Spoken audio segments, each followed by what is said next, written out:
नमस्कार, आप देख रहे हैं हमारी खास पेशकश दंगल 2024 हॉट सीट। मैं हूं आपके साथ अक्षय सिंह।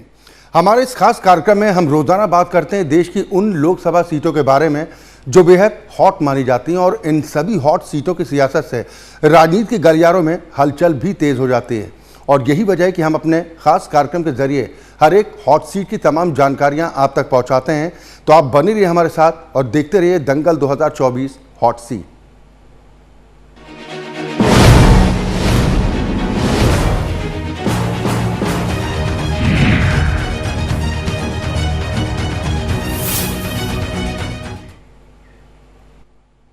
इसी कड़ी में बात करें दिल्ली की, तो यहां पर 7 लोकसभा सीटें आती हैं और 2019 में सभी सीटों पर भारतीय जनता पार्टी ने जीत दर्ज की थी। फिलहाल सबकी नज़र 2024 के लोकसभा चुनाव के मुकाबले पर टिकी हैं। ऐसे में आज हम पूर्वी दिल्ली लोकसभा सीट की बात करेंगे और हर समीकरण पर चर्चा करेंगे। लेकिन शुरुआत में पूर्वी दिल्ली लोकसभा सीट पर कुल मतदाता, जिनमें पुरुष मतदाताओं की संख्या कितनी है, महिला मतदाताओं की तादाद कितनी है, उनके बारे में हम आपको ग्राफिक के जरिए बताएंगे। दरअसल सियासी समीकरण पूर्वी दिल्ली लोकसभा सीट का क्या कुछ कहता है, ये सबसे पहले हम आपको ग्राफिक के जरिए बताते हैं। यहाँ पर पूर्वी दिल्ली लोकसभा सीट की बात की जाए तो कुल मतदाताओं की संख्या 20,68,788 है। यानी 20 लाख से ज़्यादा मतदाता उम्मीदवारों की किस्मत का फैसला करते हैं। पुरुष मतदाताओं की संख्या जिनमें 11,29,747 है, यानी कि पुरुष मतदाता जिनकी बड़ी तादाद है, जबकि महिला मतदाताओं की बात की जाए तो 9,38,897 महिला मतदाता हैं जो अपने वोट की ताकत का इस्तेमाल करते हैं। जबकि अन्य की बात की जाए तो अन्य मतदाताओं की संख्या है 144। ये ग्राफिक के जरिए हम आपको पूर्वी दिल्ली का सियासी समीकरण बता रहे हैं। वहीं 2024 में होने जा रहे लोकसभा चुनाव की बात करें तो बीजेपी ने पूर्वी दिल्ली सीट से मौजूदा सांसद गौतम गंभीर का टिकट काटकर उनकी जगह हर्ष मल्होत्रा को उम्मीदवार घोषित किया है। जबकि आम आदमी पार्टी ने कुलदीप कुमार को अपना उम्मीदवार बनाया है। आपको बता दें कि कुलदीप कुमार आम आदमी पार्टी की तरफ से चुनावी मैदान में हैं, विधायक हैं। आपको ग्राफिक के जरिए बताते हैं 2019 में हुए पूर्वी दिल्ली लोकसभा सीट पर चुनाव में कितने मतदाताओं ने मतदान प्रक्रिया में हिस्सा लिया था, साथ ही कितने पुरुष और कितनी महिला मतदाताओं ने अपने मताधिकार का इस्तेमाल किया था और कुल कितने प्रतिशत वोटिंग हुई थी। कुल 12,57,821 मतदाताओं ने अपने वोट की ताकत का इस्तेमाल किया था। 2019 लोकसभा चुनाव के ये आंकड़े हम अपने दर्शकों को बता रहे हैं। पूर्वी दिल्ली लोकसभा सीट जहां पर 2019 का घमासान ज़बरदस्त तरीके से देखने को मिला था। 6,94,305 पुरुष मतदाताओं ने अपने वोट का इस्तेमाल किया था, यानी कि लोकतंत्र के इस महापर्व में शामिल हुए थे। जबकि महिला मतदाताओं की तादाद 5,61,981 महिला मतदाताओं ने भी वोट डाले थे। ये पूर्वी दिल्ली का सियासी समीकरण आपको बता रहे हैं। 2019 लोकसभा चुनाव के आंकड़े अपने दर्शकों तक पहुंचा रहे हैं और 2019 में कुल 61.68% लोगों ने मतदान प्रक्रिया में बढ़ चढ़कर हिस्सा लिया था। यानी कि कुल मिलाकर कहा जाए तो तकरीबन 62% लोगों ने अपने मताधिकार का इस्तेमाल किया था। और इसके साथ ही अब बात करते हैं 2019 में पूर्वी दिल्ली लोकसभा सीट के चुनावी नतीजों के बारे में। यहाँ से बीजेपी के गौतम गंभीर ने बड़ी जीत दर्ज की थी, जबकि कांग्रेस के अरविंदर सिंह लवली दूसरे पायदान पर रहे थे। ये पूरी जानकारी आपको ग्राफिक के जरिए आपको बता रहे हैं। 55% से ज़्यादा वोट गौतम गंभीर को हासिल हुए थे, जबकि अरविंदर सिंह लवली कांग्रेस प्रत्याशी के तौर पर चुनावी मैदान में थे, जिन्हें 24% से कुछ ज़्यादा यानी 24.24% वोट मिले थे।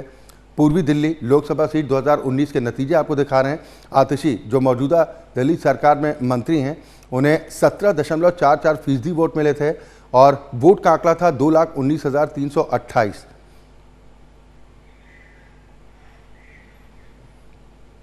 और इसी कड़ी में आपको ग्राफिक के जरिए बताते हैं कि पूर्वी दिल्ली लोकसभा क्षेत्र में कौन कौन से विधानसभा सीटें शामिल हैं और यहां पर किस किस पार्टी के कितने विधायक हैं। ये ग्राफिक के जरिए हम आपको बताते हैं, क्योंकि अगर लोकसभा चुनाव की बात की जाए तो बीजेपी यहां पर जीत दर्ज करती रही। विधानसभा में आम आदमी पार्टी एक तरफा जीत दर्ज करती रही है।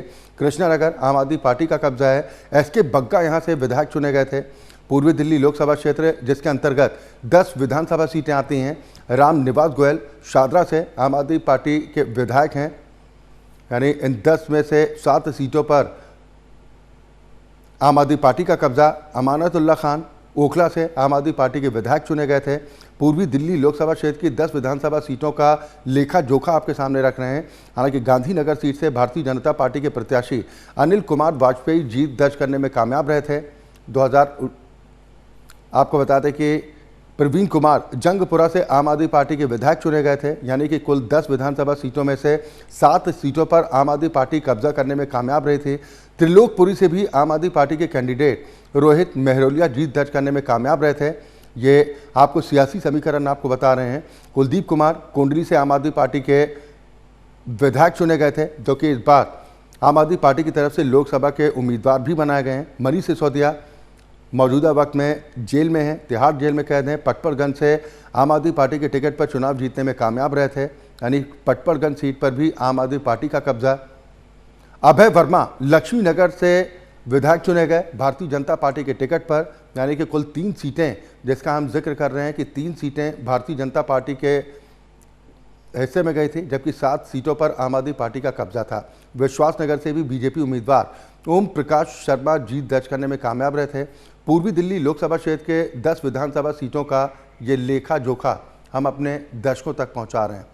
वहीं पूर्वी दिल्ली लोकसभा सीट का चुनावी इतिहास भी अब आपको ग्राफिक्स के जरिए हम बताते हैं, जिसमें साल 1967 से लेकर 2019 तक की जानकारी शामिल है और ग्राफिक्स के जरिए ये आंकड़े हम अपने दर्शकों तक पहुंचा रहे हैं।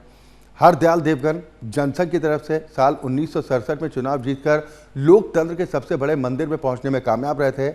HKL भगत कांग्रेस प्रत्याशी के तौर पर साल 1971 में इस सीट से सांसद चुने गए। पूर्वी दिल्ली लोकसभा सीट का आपको इतिहास बता रहे हैं। किशोर लाल जनता पार्टी की तरफ से उम्मीदवार थे। साल था 1977 जब वो इस सीट पर जीत दर्ज करने में कामयाब रहे थे।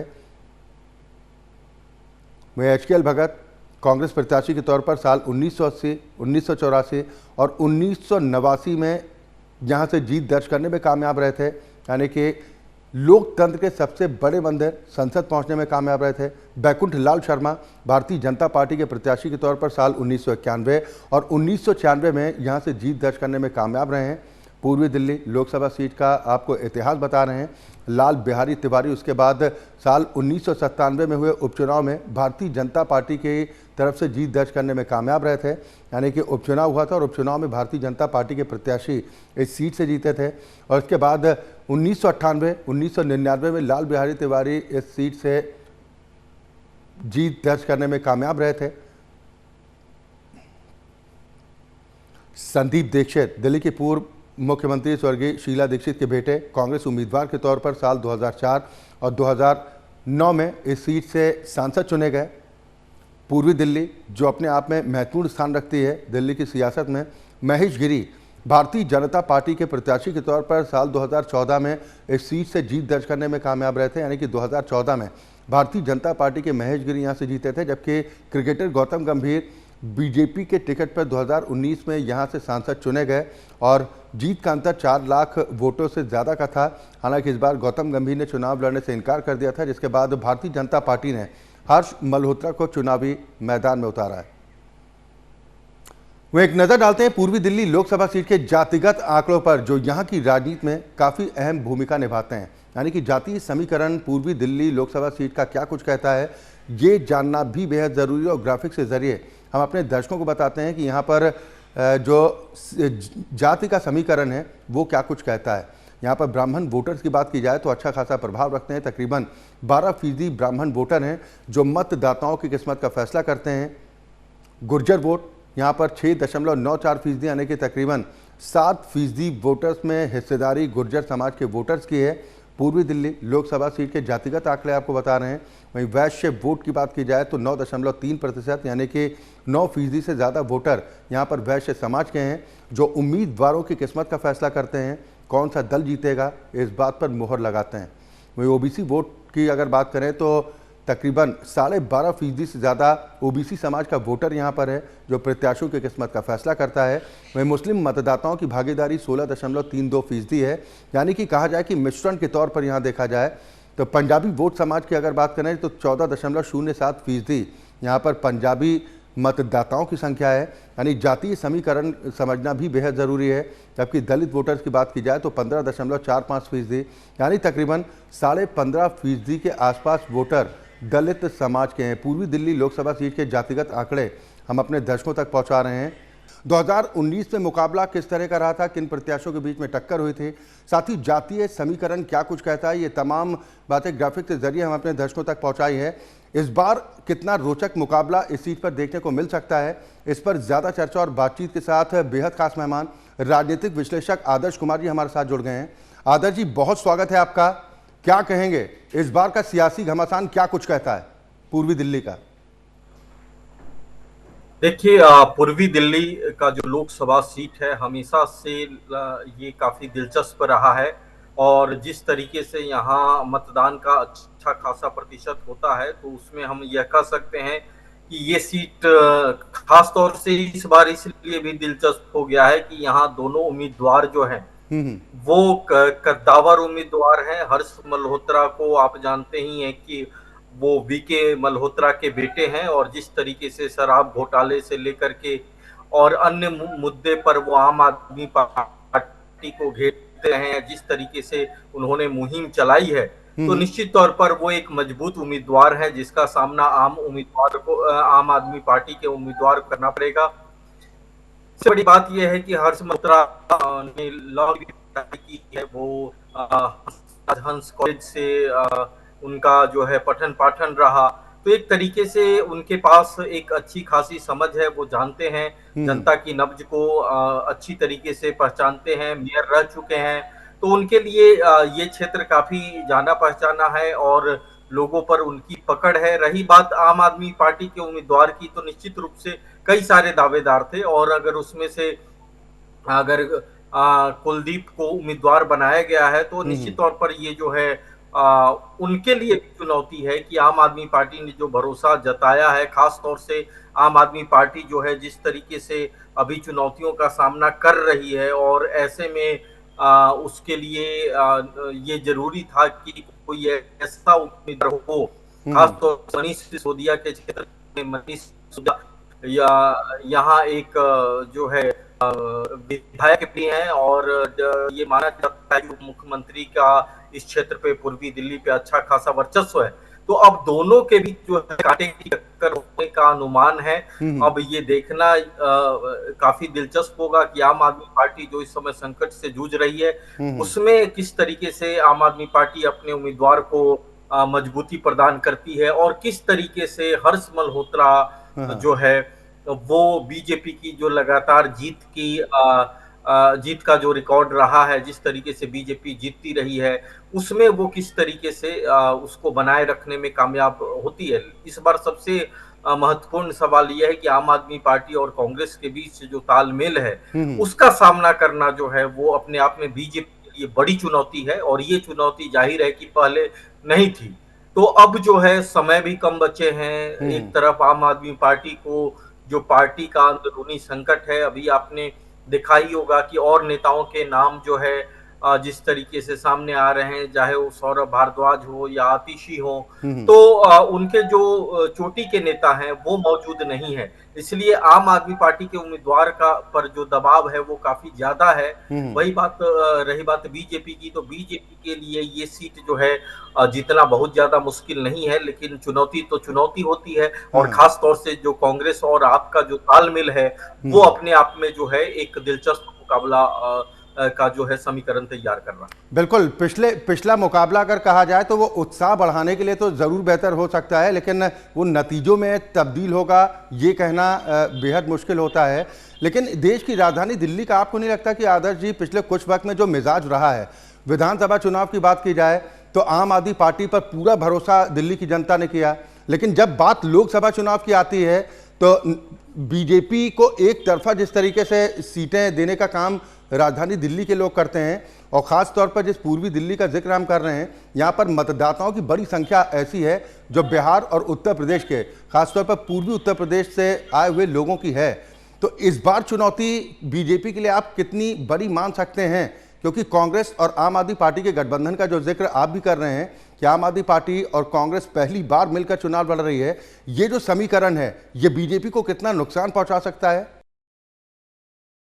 चलिए, संपर्क टूट गया, हम दोबारा संपर्क करने की कोशिश करेंगे। आदर्श कुमार जी हमारे साथ लगातार जुड़े हैं, जो पूर्वी दिल्ली लोकसभा सीट पर अपने प्रतिक्रिया भी दे रहे हैं कि इस बार का सियासी घमासान किस तरह का देखने को मिल रहा है। आप देख रहे हैं MH1 न्यूज़ की खास पेशकश हॉट सीट 2024 और हम बात कर रहे हैं आज पूर्वी दिल्ली की, जहां पर इस बार भी ज़बरदस्त सियासी घमासान देखने को मिल सकता है। दरअसल इस बार आम आदमी पार्टी और कांग्रेस के बीच में गठबंधन हुआ है और मुख्य मुकाबला बीजेपी और आम आदमी पार्टी प्रत्याशी के बीच में यहाँ पर माना जा रहा है। आदर्श जी हमारे साथ लगातार जुड़े हैं। आदर्श भाई, जो हम लगातार चर्चा इस बात को लेकर कर रहे हैं कि विधानसभा चुनाव एक तरफ, दूसरी तरफ बात जब लोकसभा चुनाव की आती है तो जनता का मिजाज पूरी तरह से बदल जाता है। लेकिन आम आदमी पार्टी और कांग्रेस की जो एकजुटता है, गठबंधन में चुनाव लड़ रहे हैं, ये किसी तरह का कोई डैमेज बीजेपी को कर सकता है या कोई खास लाभ नहीं होना? देखिए, ये आपने बिल्कुल सही बात कही कि लोकसभा चुनाव के समीकरण में और विधानसभा चुनाव के समीकरण में तीन आसमान का अंतर है। जब लोकसभा चुनाव में वोट डालने जाता है तो उसके सामने आपको जो आम आदमी पार्टी को लेकर के असमंजस की स्थिति रहती है। उस मालूम होता है कि लोकसभा चुनाव से जो है प्रधानमंत्री के नाम तय होते हैं।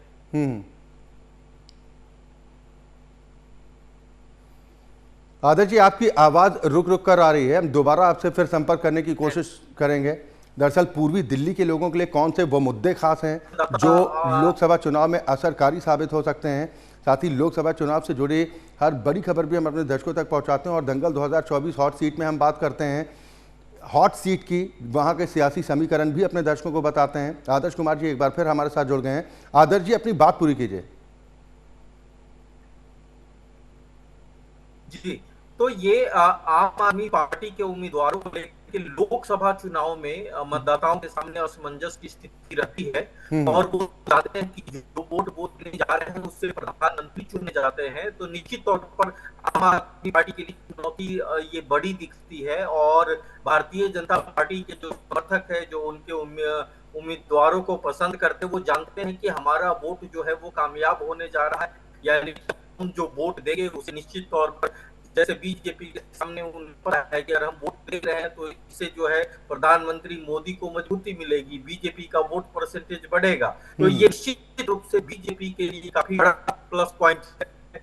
बिल्कुल, जैसा कि आप भी कह रहे हैं कि विधानसभा चुनाव की बात हो तो यहाँ पर जनता का मिजाज बिल्कुल बदला हुआ दिखाई देता है, लेकिन जब बात लोकसभा चुनाव की आती है, बात देश के चुनाव की आती है, तब यहाँ की जनता का वोट अलग मुद्दों पर जाता है। हम बात पूर्वी दिल्ली की कर रहे हैं, जहां पर उत्तर प्रदेश और बिहार के मतदाताओं की संख्या भी काफ़ी ज़्यादा है। पूर्वी दिल्ली लोकसभा सीट की हम बात कर रहे हैं, जहां का सियासी समीकरण भी हमने आपको बताया, जातिगत समीकरण यहां पर क्या कुछ कहते हैं। और आदर्श जी लगातार हमारे साथ बने हुए हैं, जो यहाँ के सियासी समीकरणों के बारे में भी लगातार बता रहे हैं और इस बार का मुकाबला कितना दिलचस्प हो सकता है। आदर्श जी, अगर जातीय समीकरणों के लिहाज से देखा जाए, उस लिहाज से इस बार कैसा मुकाबला हो सकता है? और साथ ही इस सीट पर उत्तर प्रदेश और बिहार के रहने वाले मतदाताओं की संख्या भी अच्छी खासी है और इसके कई इलाके पूर्वी दिल्ली के हैं जो उत्तर प्रदेश की सीमा से भी लगते हैं। तो ये कितनी बड़ी चुनौती आम आदमी पार्टी और कांग्रेस गठबंधन के प्रत्याशी कुलदीप कुमार के लिए भी हो सकती है? नहीं, आपने बिल्कुल सही कहा कि देखिए, बिहार और यूपी के लोग अच्छी खासी संख्या में तो है ही, लेकिन जो जातीय समीकरण है उसमें पंजाबी समुदाय के लोग, साथ ही ब्राह्मण समुदाय के लोगों की अच्छी खासी संख्या है, गुर्जर समुदाय के लोगों की आबादी है। तो ऐसे में ये जो जातिगत समीकरण है, आपने देखा होगा कि मनोज तिवारी को जो उम्मीदवार बनाया गया है, या मनोज तिवारी की सीट को जो एक तरीके से दोबारा उन्हें मौका दिया गया है, उसके पीछे एक बड़ी वजह यही है कि जो बिहार और यूपी के वोटर्स हैं, उनको लुभाने में शायद मनोज तिवारी की ज्यादा मदद वो लेने की कोशिश करेंगे। तो ये सारे समीकरण बीजेपी ने एक तरीके से समझ कर तैयार किए हैं और आम आदमी पार्टी की जहां तक बात है, वो हमेशा से इस मामले में थोड़ा सा, मैं कहूंगा कि वो बैक फुट पर ही है कि कई ऐसे मौके आए जब उन्होंने दिल्ली के जो स्थानीय लोग हैं उनकी ज्यादा वकालत कर दी, जिससे थोड़ी सी छवि जो है उस तरीके से नकारात्मक, लेकिन बदलता है, समीकरण बदलते हैं और नई चीजों को लेकर, इन्हें मुद्दों को लेकर जनता एक राय करती है। लेकिन लोग चलिए, बिल्कुल, यानी कि आप कह रहे हैं कि मुकाबला दिलचस्प तो हो सकता था, लेकिन आम आदमी पार्टी इस वक्त जिस संकट के दौर से गुजर रही है, ये संकट भी एक बड़ी चुनौती कुलदीप कुमार के लिए खासतौर पर होगा, जो सिटिंग एमएलए हैं, जिन्हें पार्टी की तरफ से लोकसभा चुनाव का उम्मीदवार भी बनाया गया है। यानी मुकाबला तो दिलचस्प जरूर कहा जा सकता है, क्योंकि जो यहाँ पर सियासी समीकरण रहे हैं, या फिर 2014 इलेक्शन की बात की जाए, 2019 में भारतीय जनता पार्टी यहाँ पर जीत दर्ज करने में कामयाब रही थी और इस बार हर्ष मल्होत्रा बीजेपी के उम्मीदवार के तौर पर चुनावी मैदान में है। तो पहली बार है जब दिल्ली में आम आदमी पार्टी और कांग्रेस पार्टी गठबंधन के साथ चुनाव लड़ने जा रही है। बहुत शुक्रिया आदर्श जी, आप हमारे साथ जुड़े और आपने पूर्वी दिल्ली लोकसभा क्षेत्र को लेकर अपनी राय भी रखी है कि यहाँ पर सियासी समीकरण क्या कुछ कहता है और हवा किस तरफ रहती है। तो कुल मिलाकर 2024 लोकसभा चुनाव को लेकर सियासी घमासान लगातार तेज होता जा रहा है। सभी पार्टियों के अपने अपने दावे हैं, लेकिन जनता जनार्दन है। जनता जनार्दन जिस पर मुहर लगाएगी वही लोकतंत्र के सबसे बड़े मंदिर यानी संसद पहुंचने में कामयाब रहेगा। इसी के साथ हमारी खास पेशकश में अभी के लिए बस इतना ही। खबरें लगातार जारी।